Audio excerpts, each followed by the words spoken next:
during this power manifestation.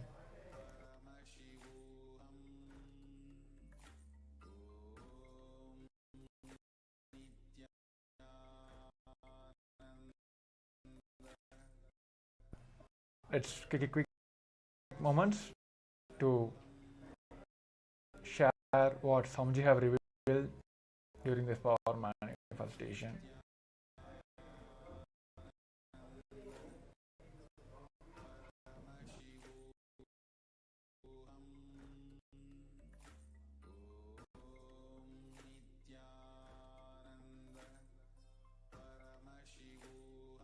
Yes. Let us verify our answers now. It is a set of dice.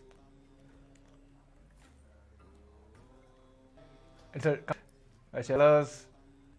It's a white color with multiple pins, starting from blue, red, all various colors. So now you can post and also share how many of you are able to manifest these colors or the pictures, or you might have just remembered or just came into a third eye that a person who keen about or who likes playing these dice games. So whatever Swamiji have revealed, please do share that as well. And also take a moment to post in your social medias, sharing your experience about the power manifestation. So with this, we'll be coming to the end of this today's first segment of power manifestation. Now I'll be moving on to the next segment. Thank you. Nithyanandam.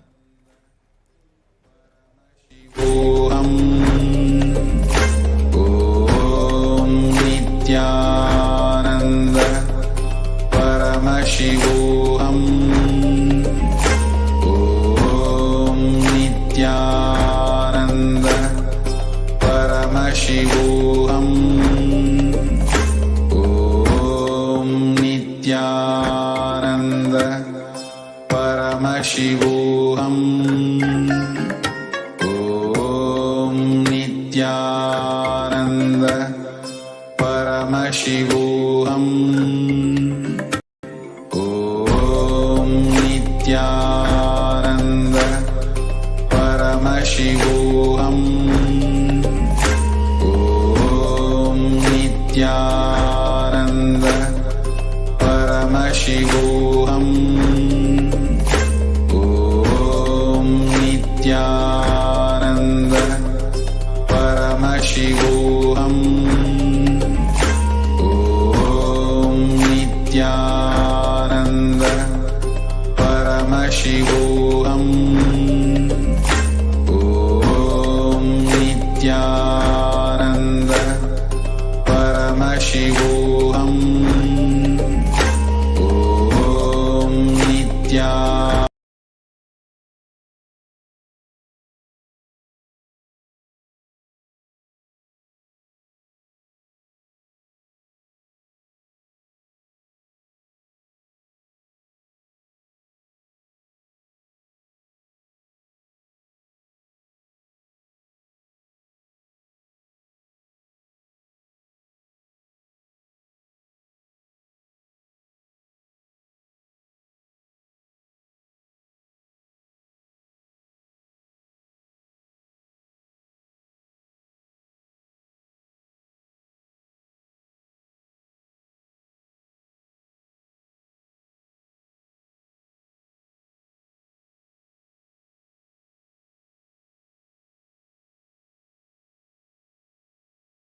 Nithyananda Nityanandam Paramashivam.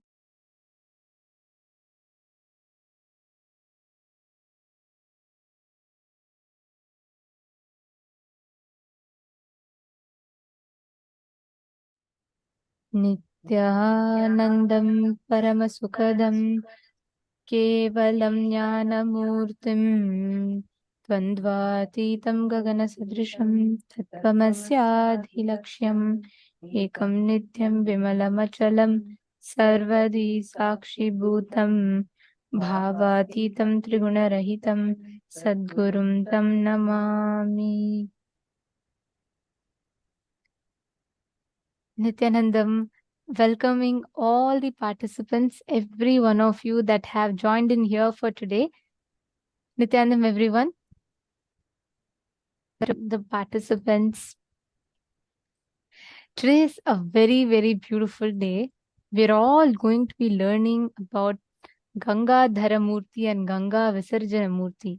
Literally, the key to persistence, the key to manifesting the reality as we want. We are going to be learning one of the most profound and important sciences of today. So all the participants that have joined with us today, Nityanandam, welcome. Thank you so much for being here. Ma Diana Spillav, Ma Jnana Pradayini, Nityanandam, Ma Cindy Chang, Ma Sumati. Very nice and wonderful to see all of you joining here with us. Ma Yujin Kin. Beautiful. See, today is going to be a very, very important day. And for the initiation today, we're going to be having the Super Determinism initiation, and we're going to be manifesting the power of ruling dice and consciously printing the reality as we want. It's going to be a very beautiful day ahead. So we wish every one of you all the best for your journey today, and get ready to break all the doubts that you are stuck in and to have a transformation, complete change in the way you perceive life, in the way you make your decisions, in the way you try and change the reality that life presents in front of you. See, please understand, today Gangadhara Murti, Ganga Visarjana Murti are the forms of Paramashiva, where he receives Ganga and he releases Ganga from his jatas. And this is a very, very powerful experience, powerful cognition. Very important that we understand and cognize this. Getting it? Yes, and also I just wanted to add to this. All the participants today, see, today is the day where all of us are going to be working on our will persistence. The secret key to even power manifestation or any success in your life is will persistence. If you see Swamiji, no matter what has happened, no matter how many things Swamiji had to face for this, but Swamiji never ever gave up on his vision to make Kailasa happen for Hindus, for us, for humanity at large. And Swamiji was continuously, even to this day, moving with will persistence, which is why just a single person, one person, single-handedly, with absolutely no political backing, not having any like a big economic background, nothing. Swamiji left his house at the age of 16. But today, he has created an empire for Hindus. This secret key is only will persistence. And today we are going to be learning that will persistence for all of us. And we are going to be working on this aspect. So if you have any of your friends that are still struggling with, let's say, they are having a lot of will persist, they are having a lot of struggle, like they've been facing some failure, they're in some kind of a depression, you can help them with this. Today, they can really help transform their lives. So do invite them to come and join you in today's sessions. And you can also give invite to all the people that are already successful in their lives. Because see, anyone, you can invite as many people as you want, but these are the types of people which we are recommending you to invite. But anyone, even who is already successful, if you invite them, this would further empower them more. So take some time to invite people. Understand Swamiji is giving this completely free of cost for all of us. We do have the responsibility to take this, how this will you're experiencing it. It's equally our responsibility to share this with the world. So take few minutes of your time and share this profound experience that you're experiencing, this amazing program that you're experiencing, to your friends, your family, and definitely they are going to be grateful to you for that.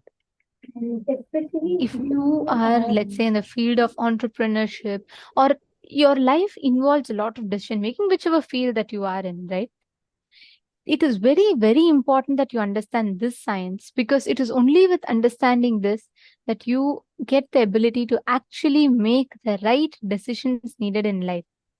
So every one of you that are here sitting with us, please understand today's day, in all the initiations, everything that we are receiving today, we are going to be getting this exact science, and we will be manifesting the ability to make right decisions, the will persistence, the willpower, all of this today.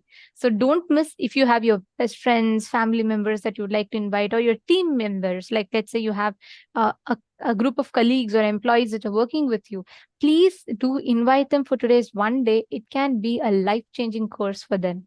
So let us all get started. In the first session today, we are going to be learning about Satya Loka.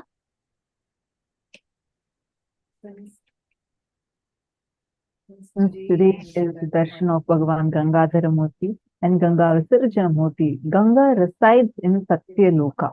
That is why we are going to first learn about that abode. See, learning about these existence of parallel universes will help us tremendously to understand, cognize the amount of options that we have, what kind of things we can experience, which will empower us even when we leave the body. So let's learn about Satyaloka right now.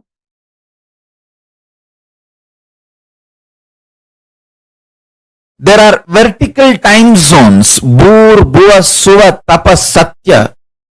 The Satyaloka, where Brahma resides, there, 1 day of Brahmaloka is 4.32 billion human years. Understand?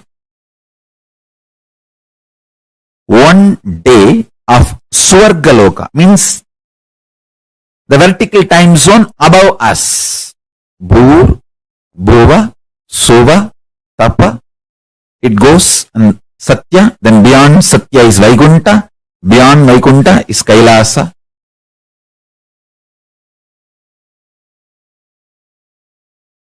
Below Atala, Vitala, Sutala, Talatala, Batala. Understand, I am not giving you some superstitious theories. No. I'll give you precise understanding and experience of these vertical time zones. And understanding about these vertical time zones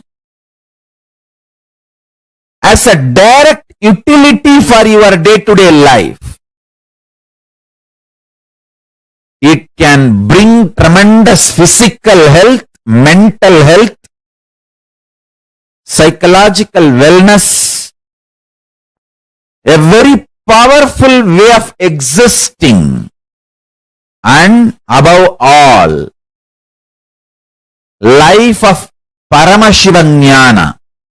You can exist embodying the space of Paramashiva, state space of Paramashiva, and manifest powers of Paramashiva.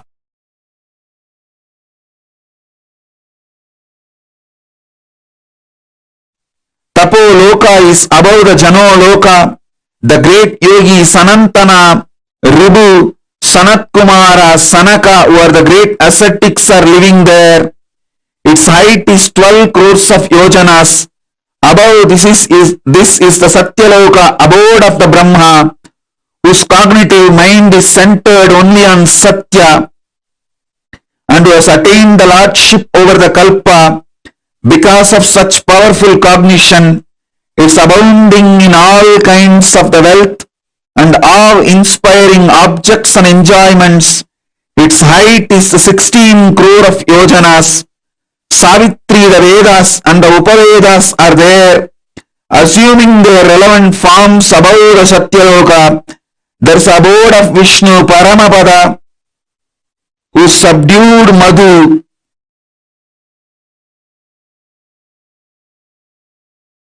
Discovering the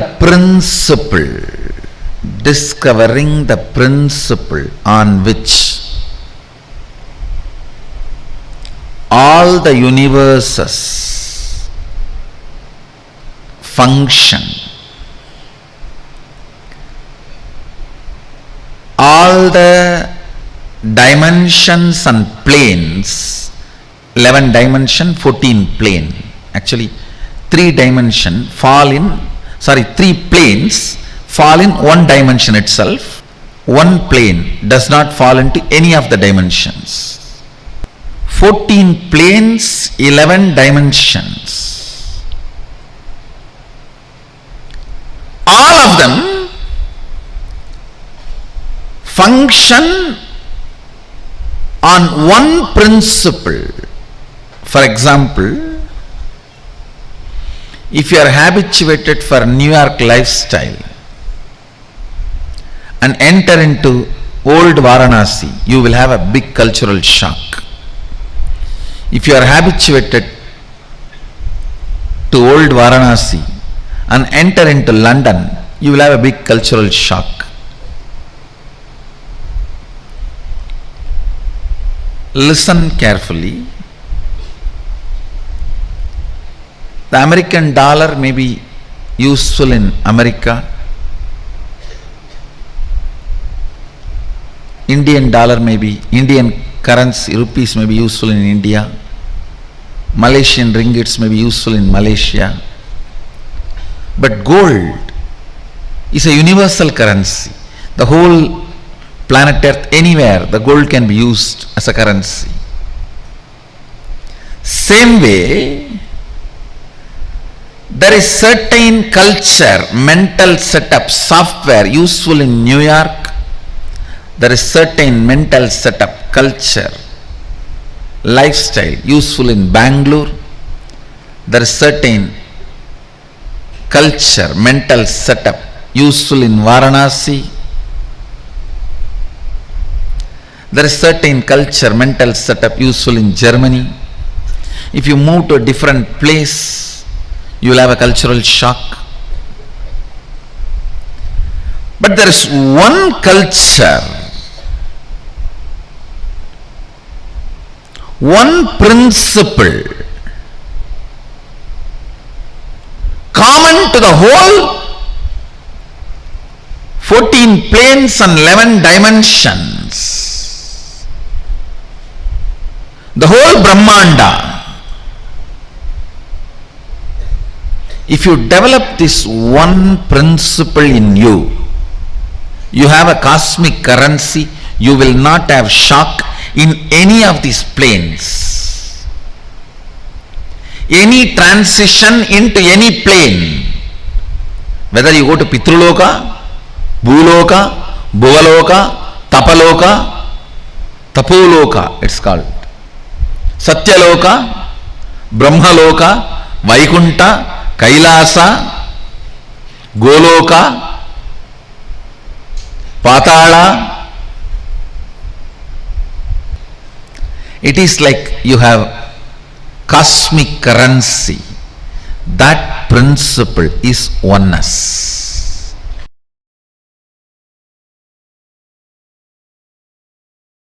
Your breathing becoming intense, especially through certain activities opens up those dimensions, those planes, and your brain awakens the ability to have access to those dimensions. Listen. Now, you are intensely listening to this truth, and even if it is going above your head, you are trying to let me.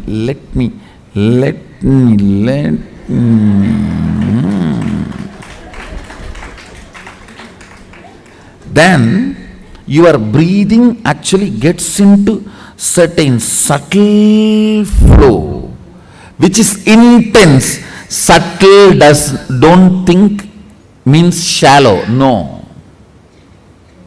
In subtle breathing also it gets intense. During the puja, that subtle intensity happens. During the kirtan, raw intensity. During the yoga, a programmed intensity. Understand? Regulated intensity is yoga. Raw intensity is karana, kirtan. A subtle intensity is while during puja or during the satsang. Now, your breathing is getting subtle. It will go and hit a component in your brain which will open your ability to access Satyaloka. Listen. Each of the activity and the prana intensified through that activity opens up a component or a part of your brain construct which gives you access to the different dimensions of life. Your brain is constructed for this multi-dimensional access. Understand? Ability to access multi-dimensions of the universe is your nature. It is there with you. Just the breathing need to be intensified through different methodology to open up those dimensions so you can have access. When there is a heavy truth is told, still you have not completely cognized, but that does not mean you are not able to cognize. It is like a digestion is going on. It is like digestion is going on. It is there on your head like a funnel. It is going inside and you are. During that time, certain intense subtle breathing gets developed that gives you access to Satyaloka. I want you to know the strength of the life in you is strength of your breathing. When the breathing becomes intense, your brain's capacity to cognize all the other planes opens up. It is like cracking the code, cracking the passcode.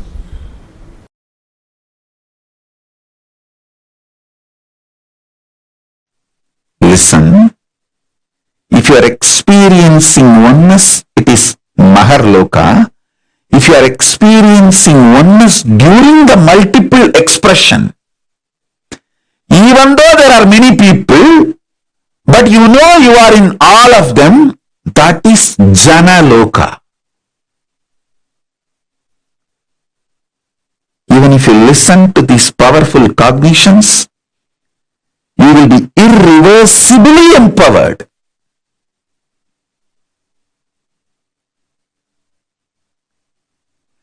Loka is that last struggle you go through. Sometimes you know you are Paramashiva, sometimes you just slip off, but again you say, I am Paramashiva. That space is the Tapoloka. An absolute surrender. Whether I am remembering, I am manifesting Paramashivatva, or I am deluded, I surrender both to Paramashiva. When you take that decision, you are lifted to Brahmaloka. You move to the Brahmaloka. The deep surrender lifts you to Brahmaloka. So understand? Then from there you move to Parandama, Vaikunta, and Kailasa, then Mahakailasa itself.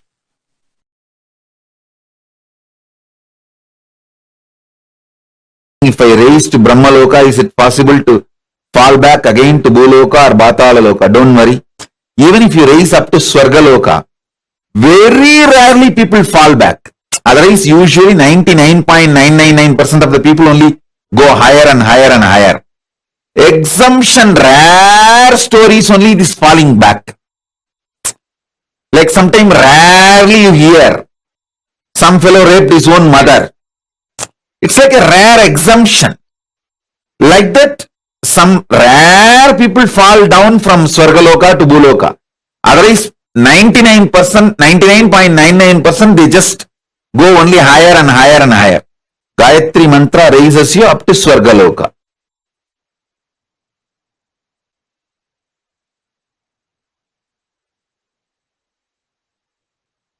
All Purusha, Prakriti, everything you know ends in Brahmaloka. Above Brahmaloka, nothing you even imagine about it. Nothing you can even imagine. You can only experience. Till Brahmaloka only are your imagination projections can even measure.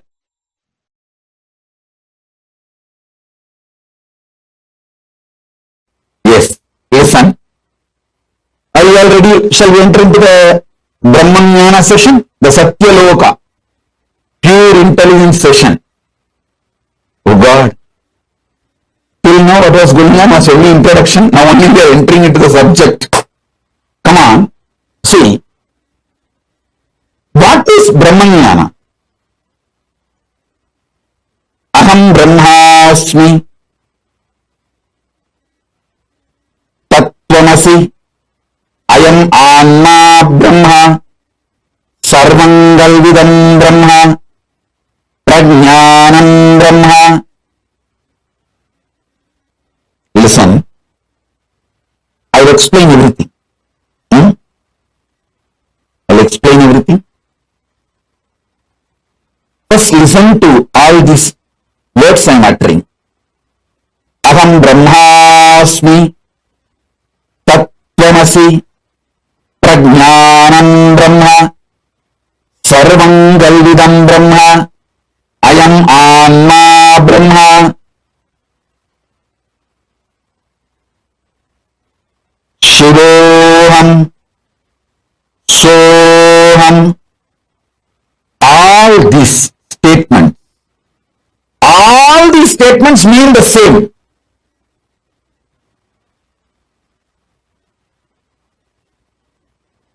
These words are all called Mahavakya. This is the pure Brahmanyana. This is the pure Brahmanyana, Satyaloka.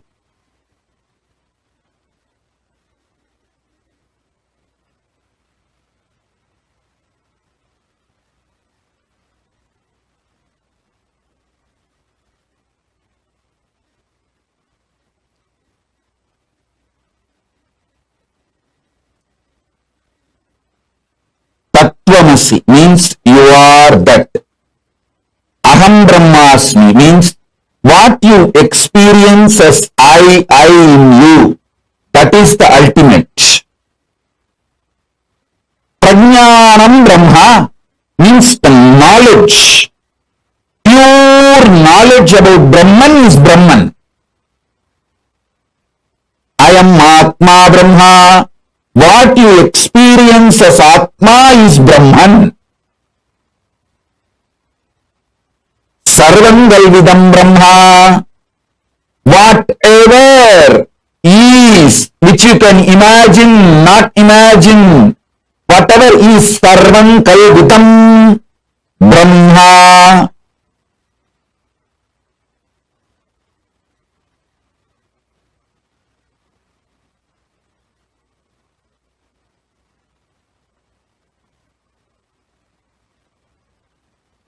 All of you please listen.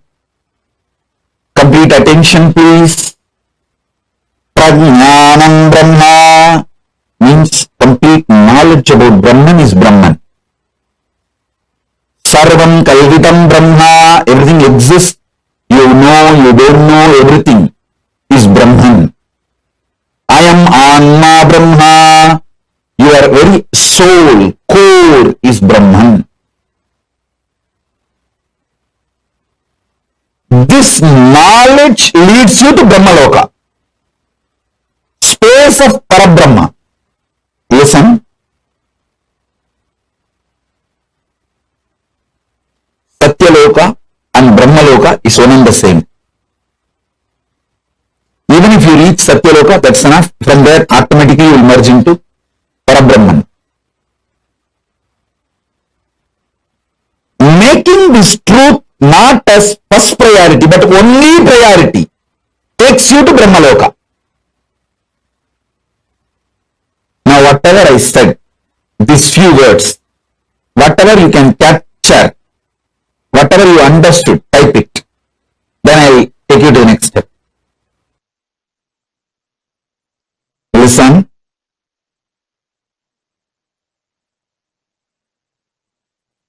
Making Brahmanyana not just your first priority, making that as your only priority, makes you manifest pure intelligence.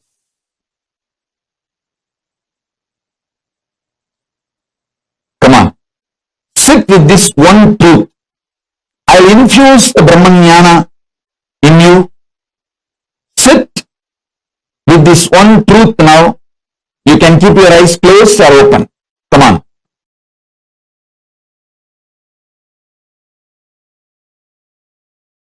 If you start cherishing the idea, I am eternal, means you are eternal. Aham Brahmasmi. Start cherishing the truth. Aham Brahmasmi means you are eternal. Whatever you feel as you is eternal. When you start cherishing this truth, everything else is impermanent. You will see all the psychological, physiological, neurological ups and downs in your life drastically reduces. More and more you get centered on the truth, powerful cognition, you are eternal. Aham Brahmasmi. Other than you being eternal, everything else is not you. When you cherish this one powerful cognition, internalize it, so much of powerfulness will manifest in your life. It raises your physical health, mental health. Nobody can put a value for you. You decide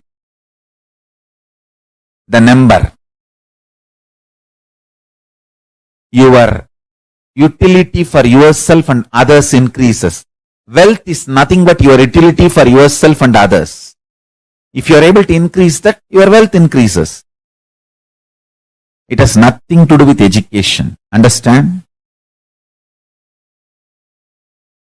Qualification is different, competence is different. Life is all about competence, not about qualification. Qualification may be an initial visiting card, good visiting card, but that doesn't make you successful. Competence makes you successful. Powerful cognitions makes you competent.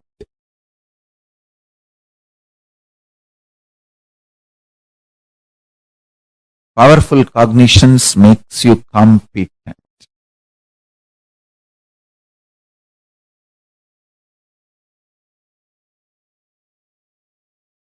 The most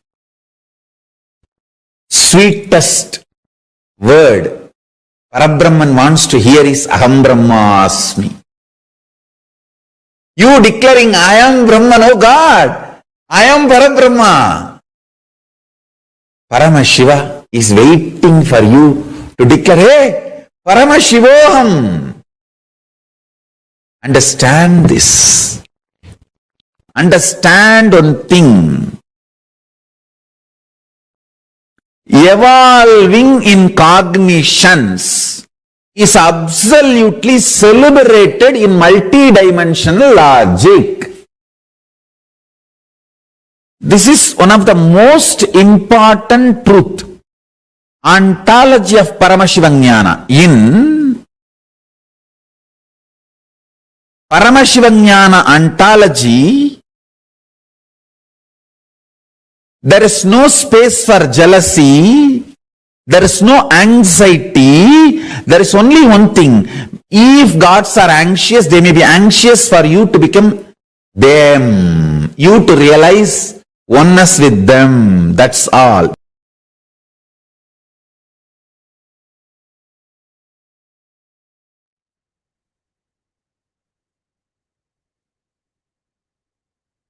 Such a beautiful session all of us just had now. The session on Satyaloka, you would have never seen many of these videos anywhere else before, because these are exclusive sessions just for the Mahaparamashivam and Paramashivam participants.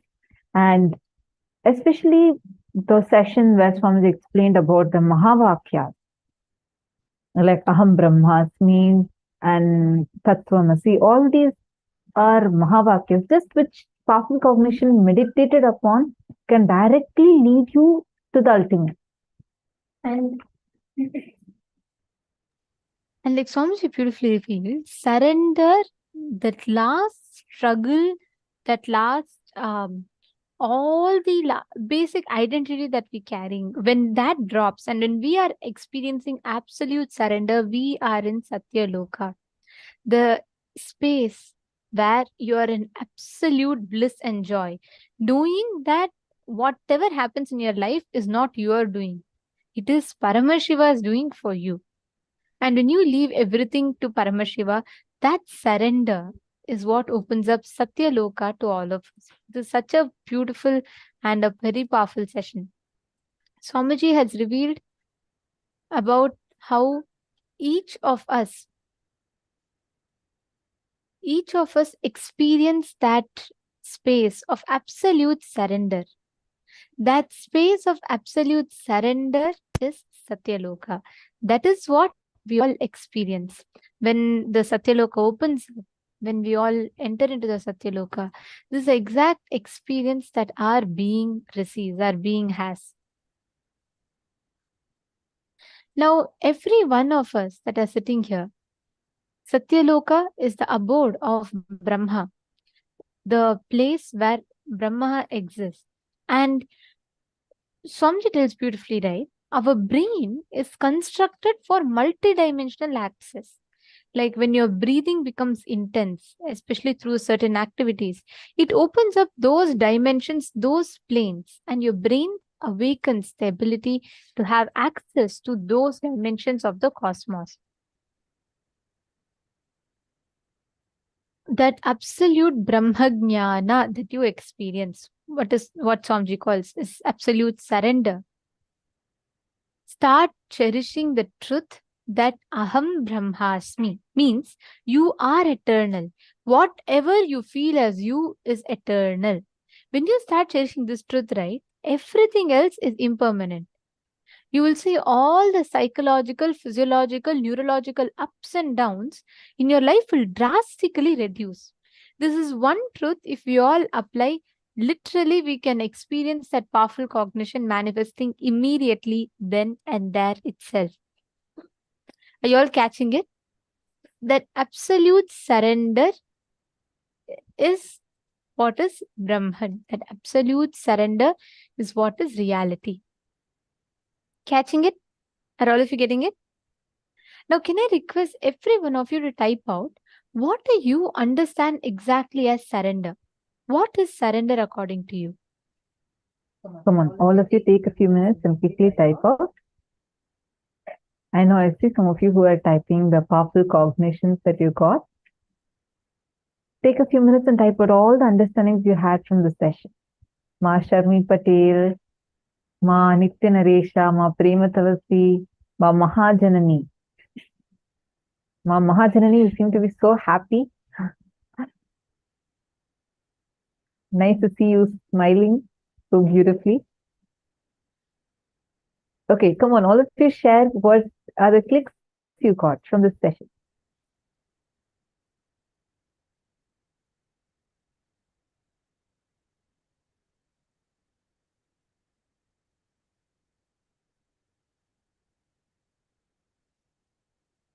Ma Priyesha, I just read your message. Gratitude to Swamiji for giving all of us such an amazing program. This whole program is directly a gift from Swamiji, because the amount of effort Swamiji has put into designing the program or giving us all to give the best experience. Like you're sharing so beautifully how you feel tremendously healed and overflowing with love and joy. It's absolutely Swamiji's compassion. He's making the effort that Swamiji's put so much for giving everything in the perfect way and making it available completely free of cost until this Chaturmasya. It's just wow. Swamiji is just so amazing.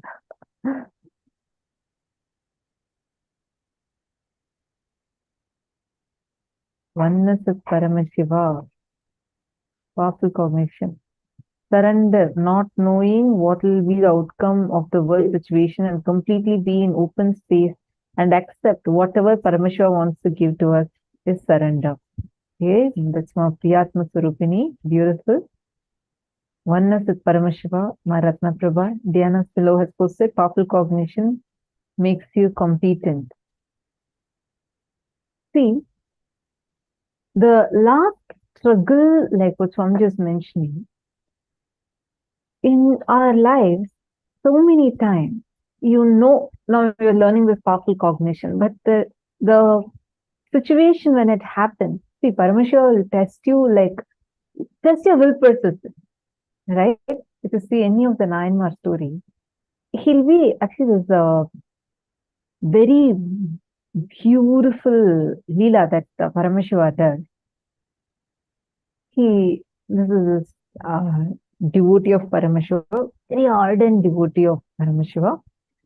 And his wife and his young child, all three of them were extremely devoted to Paramashiva. And this devotee had taken one commitment to himself that every day he will feed at least one devotee of Paramashiva and only then he'll eat. So every day he'll find 1, 2 or any devotees of Paramashiva, feed them, and after feeding them, then he will eat. This is how he was. So Paramashiva decides to play a Leela with him. Understand, if Paramashiva is playing a Leela with you, be very clear. He has chosen to play that Leela with you because he knows you have that will persistence, that capacity to stay resilient. That is why he even plays the Leela with you.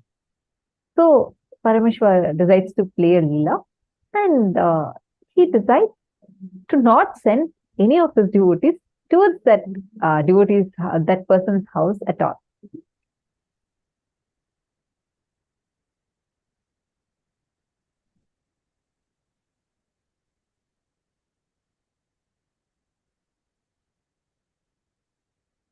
And this person is waiting, like he doesn't know. I'm just trying to remember his name. So this Nayanmar, he becomes a Nayanmar. This person is waiting, he is looking here, there, he goes everywhere, tries searching. He is not able to find a single devotee of Paramashiva. And he's like going everywhere, street by street, he's saying, it's, morning is over, afternoon is over, it's almost evening. And he's like almost about to faint. He's that hungry. But he's very clear with his vow that he will only eat after feeding any devotee of Paramashiva. And Paramashiva comes in the form of a Ghori Baba. He comes down and he starts going in front of this person's house. And this guy was like literally praying to Paramashiva. And the moment he sees one Aghori Baba walking, he just runs and falls at his feet. He requests, see, I have this guy's name was Tiruttonda Nayana. And he had, the Tirutondar was extremely devoted to Paramashiva. Right? So he goes and falls at this Aghori Baba's feet. The Aghori is actually Paramashiva, comes in the disguise of an Aghori. If any of you feel like I'm going fast, feel free to tell me so I'll slow down or repeat if needed. Okay. And the Aghori says, there's nothing that I can get from you. Leave me, don't come in my way. And this Tirutondar requests, he says, look, I have just one vow I have taken, one commitment I have taken. Only after feeding a devotee of Paramashiva I can eat. I have been waiting since morning. I'm taking this as a message from Paramashiva himself that you have come to come in front of my house. I have not been able to feed anyone since morning. So I request you to come and accept one meal. Whatever food you want, I'll make it and give. Aghori asks, any food I want? He says, yes. Tirutondar says, yes. Any food you want, I myself will prepare that and give it to you. And the Aghori says, all right, I'll come, you go.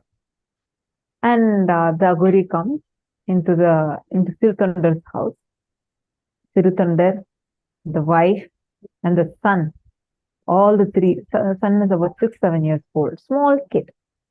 All the three of them are waiting. And they're extremely grateful to Paramashiva that one Aghori has come to the house to eat the food. This morning they were waiting. And Tirutondar introduces himself, his wife, and his son to the Aghori and asks Aghori, saying, whatever you want, I'll give you. I'll cook that and I'll give you. Aghori asks again, are you sure? What if I ask you something that you'll never be able to do? He says, it's okay. Whatever it is, I can make it and give it to you. Because I have taken this as a commitment to Paramashiva. Then Aghori says, all right. Give me, cook your son, kill your son, cook your son and give to me. This guy never expected this kind of a request. He and his wife were just shocked to hear. They were shaken from their very core. Tirutondar asks again, what exactly do you want? The Aghori repeats, kill your son, cook your son, and give the meat of your son to me. Like he asks, I want to eat the meat of your son. He is terrorized. Tirutondar is shaken. But he says, he and his wife go aside. They both discuss.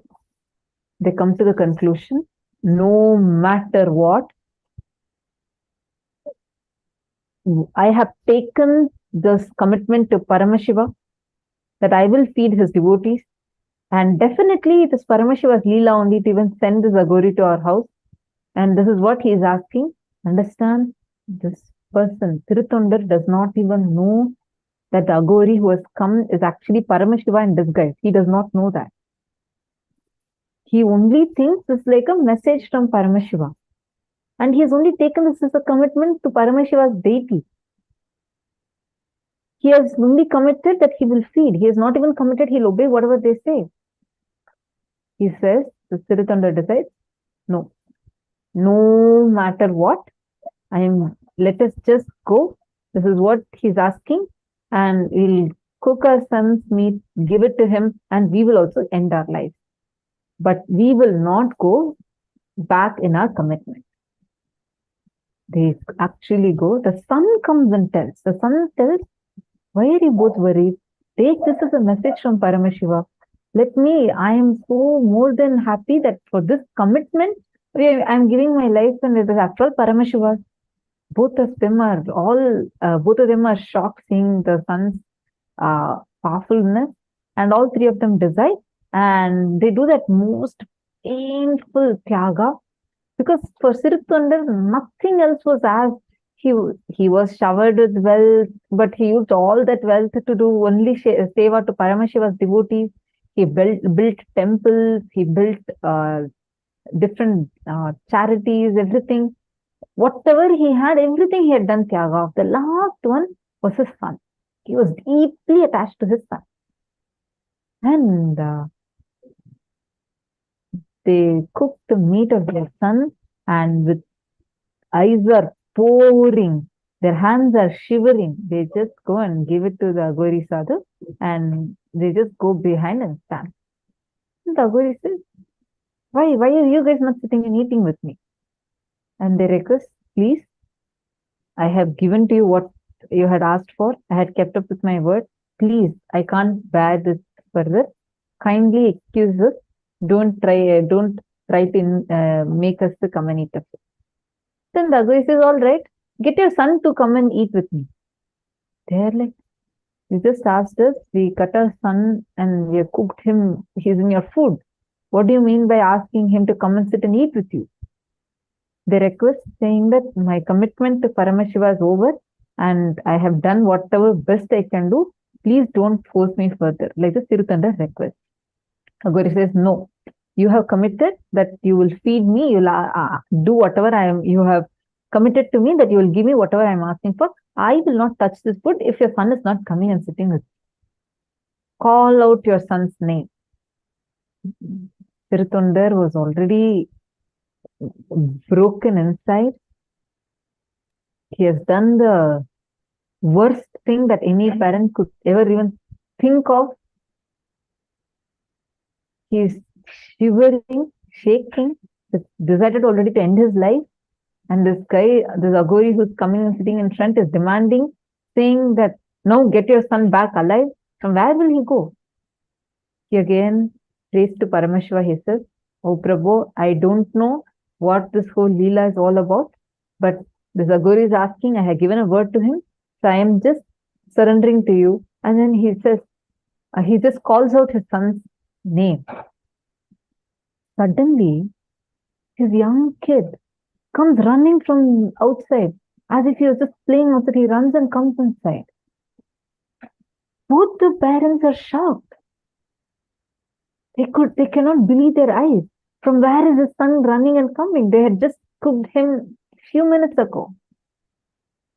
Then the Aghori disappears and graces as Paramashiva and gives the boon to them that forever their devotion will be worshipped, their surrender will be worshipped. And even now, so many Shiva temples, Paramashiva's temples, we have the deity of Sirithunda Nayanar. Even in Kailasa, Canada, Kailasa, Toronto, we have a beautiful deity of Sirithunda Nayanar. Understand that last struggle that he was facing, that last struggle to surrender, even that, Paramashiva, he created like as if everything is going to end. But then he showed, even what you think, as he was at that time also, it is only you are thinking like that, but Paramashiva's grace is continuing to be with you, and with his will, when you are intelligent enough to just hold on to Paramashiva, he will show you whatever you are afraid of is actually not true. It is only a delusion. Even without all of that, you continue to exist. And even what you think you have sacrificed for his sake, he gives it to you and much, much more than that. Even if And you think showers he is it. taking the maximum from you, what you think as, all my everything has been taken away, he still showers you with the most ultimate, even beyond what you can imagine. He gives you back what you think you gave him with much more. The sun which came back was not just normal. He was now literally Paramashiva's own extension. Paramashiva living that enlightenment as Paramashiva. That space is what Paramashiva gives us. Even before, even beyond what you think, what you understand, what you can cognize, Paramashiva gifts this science to us. How many of you understood the story? Understand? This is Paramashiva's Leela in all our lives. Whenever you surrender, even when he tests, understand he is not testing you, he's testing your will persistence. Now see, after thousands of years, till now, Tirthanda Nayanar, greatness, his devotion, his surrender is celebrated in so many temples. Processions are held for him. Understand that when you are that last surrender that you are doing is the one that actually helps you. That is the only thing that you need to surrender.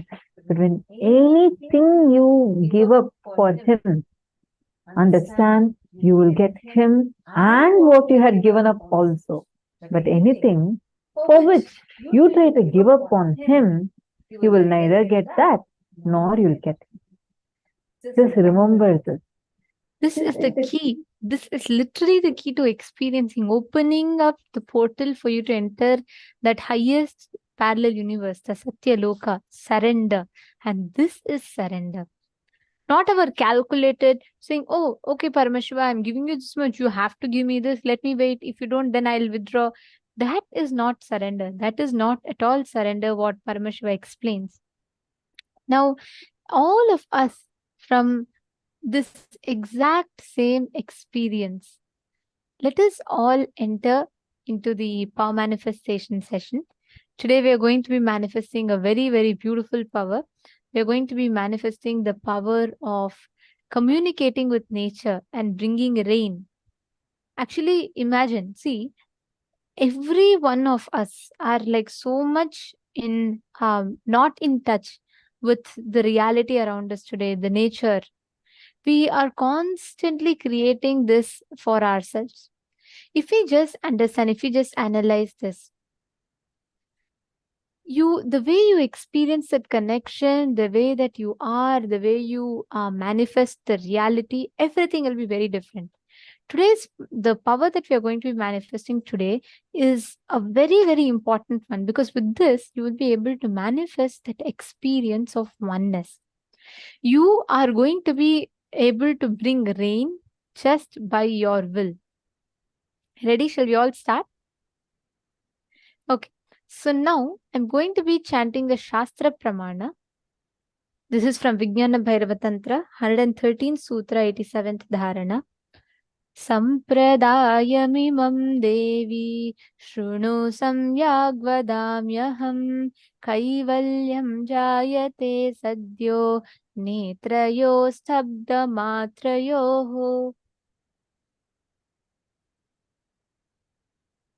Bhagavan Paramashiva says, O Devi, listen to this sacred tradition. I shall reveal it to you vividly, completely. Just keep your eyes completely wide open. Do not see or perceive anything. By simply keeping it fixed with a steady gaze on the reality within, by this, the state of aloneness, the kaivalya, the oneness that expresses as extraordinary powers, manifests immediately. Actually, our Puranas have so many references to how extraordinary way our ancestors have manifested this power. I'm just going to share one of the clipping from the life of Savitri and Satyavan to you all. You all can listen to this. It's a very, very beautiful clipping.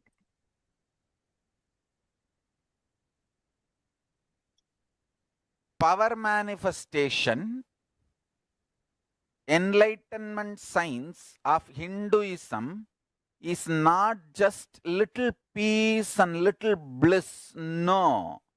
It gives you tremendous peace and tremendous bliss, no doubt. But the subconscious science of Hinduism is playing with the reality. One chaste woman who does not want to lose the husband for some reason because she loved him so much, she just stopped the sunrise. And it is true. It is true. Just calculate the Satyavan Savitri's time period. Go and check astrological flow. Exactly those few days there was no sunrise. How? You do research. If you ask me the answer, I am a Hindu monk, I will say the power of Savitri.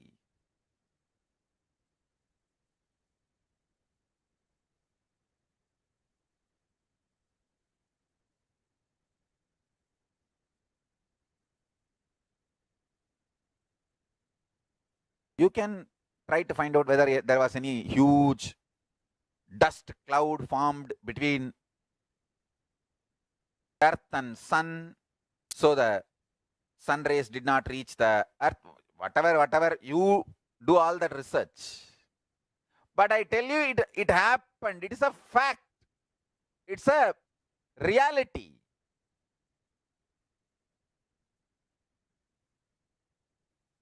Savitri was able to stop the sun rays falling on the planet Earth for few days. Chastity.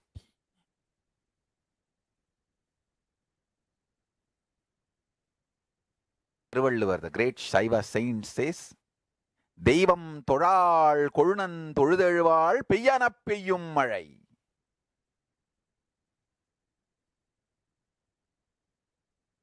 Toral means not worshipping, no need to be worshipping. It means she experiences husband as God so strongly, she is connected with the Paramashiva component of her husband, the conscious component of her husband. She does not feel the need to worship any other god separately. That kind of a strong, chaste woman, Peyyana Peyyum Mazhai. When she says shower, rain showers, nature listens.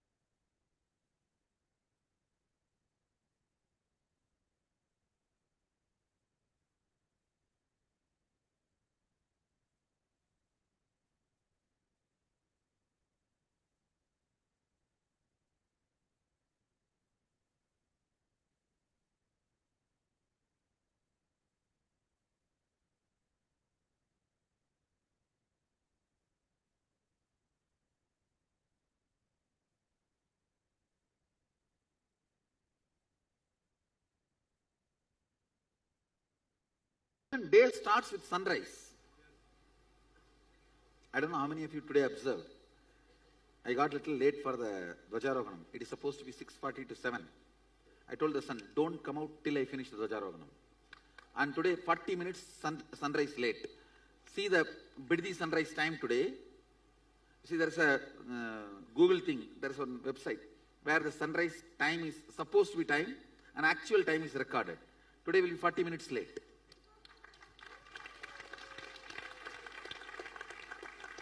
You want to see? It was actually only after I came out, finishing the Dvajarohanam, sun was even seen in the east. Not because of cloud. Cloud means he will be seen higher. Now, let us all enter into the power manifestation. Okay. So today we're going to be manifesting two powers. One is altering the weather and temperature. Second is bringing rain. Listen very carefully. We have the power to alter the nature or reality around us just by our will. If you declare saying, I want the temperature to rise, your will has the power to create that as reality. Now, all we need to do is just consciously create the will, understand, experience the sky in front of you, Mother Earth in front of you as an extension of you. If we cognize this, we will stop polluting planet Earth and we will know how to manifest tremendous friendliness. See, July is declared by NASA and UN as one of the most hottest year that planet Earth has ever experienced. And NASA even recently declared how this is a danger for Earth and we have to take it seriously. All these happenings are there. But what is the cause? Fundamentally, all of us losing that connect with Mother Earth. When we say connect, most of the people outside understand as just feeling, oh, okay, this is Mother Earth. It's not just cognition level, experience level, knowing that Bhumi Devi is alive in planet Earth and you connecting to her as her own son or daughter. That makes you experience so much of reverence towards it, and we will stop abusing planet Earth. This is what our lifestyle, Hindu lifestyle, tells from eons, much before this concept of global warming even came into existence. So please understand, every one of us that are sitting here, all of us are experiencing this most beautiful, most powerful experience of connecting with nature, experiencing reality. Just connect with, take any place now, and you all can go to accuweather.com to find out the exact temperature. Just go to accuweather.com and read the exact temperature it is in any place. Pick any one place, read the exact temperature and take a before picture. And once you connect to Swamiji, manifest and take an after picture. Okay, shall we all start? Please chant the Mahavakya. Paramashivam. Om Nithyananda Paramashivam. Om Nithyananda Paramashivam.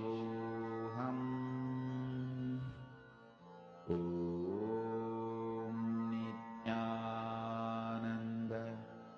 Paramashivam. Om Nithyananda Paramashivam. Om Nithyananda Paramashivam. Om Nithyananda Paramashivam. Om Nithyananda Paramashivam. Om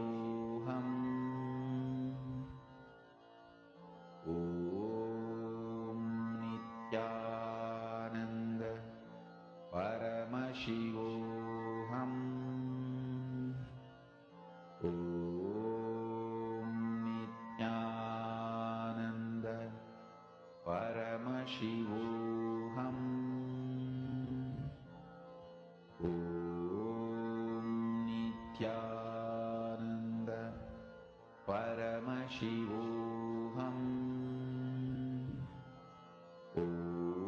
Om Nithyananda Paramashivam. Om Nithyananda Paramashivam.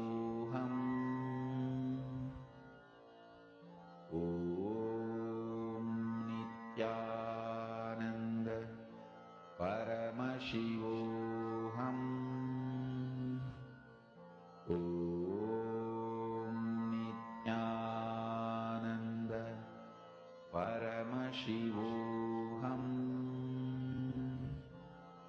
Om